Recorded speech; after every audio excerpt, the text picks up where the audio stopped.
শরীফপুরের নমৌজার প্রবেশদ্বার চাতলা সেতুতে সারিবদ্ধভাবে লাগানো হয়েছে কালেমা খচিত পতাকা, নজর কাড়ছে পথচারীদের। কুলাউড়া উপজেলার শরীফপুর ইউনিয়নের নমৌজা এলাকাগুলোর প্রবেশদ্বার হিসেবে পরিচিত চাতলা সেতুর দুই পাশে সারিবদ্ধভাবে কালেমা খচিত পতাকা লাগানো হয়েছে। সেতুর উভয় পাশে একই নকশার এসব পতাকা শোভা পাচ্ছে, যা স্থানীয় বাসিন্দা ও পথচারীদের দৃষ্টি আকর্ষণ করছে।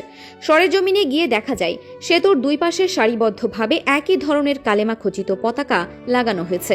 দূর থেকেই পতাকাগুলো চোখে পড়ে। প্রতিদিন এই সড়ক দিয়ে যাতায়াতকারী মানুষ ও বিভিন্ন যানবাহনের চালকদের নজরে আসছে এসব পতাকা।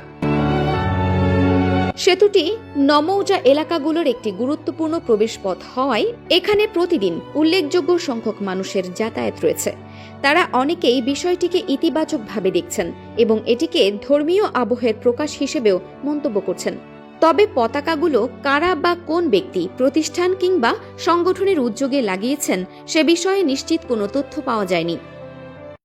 ছাতলা সেতু আছে, এটা ধরেন শমশান দিয়ে আইতে গিয়ে আমরা নমজার ঢুকতে যে মেইন যে রাস্তা ওটা আমরা ব্রিজ বাইরে একটা সংগঠনের মাধ্যমে কালিমা রচিত একটা পতাকা ফ্ল্যাগ টাঙ্গানো হয়েছে কয়েকটা সারিবদ্ধতার সঙ্গে।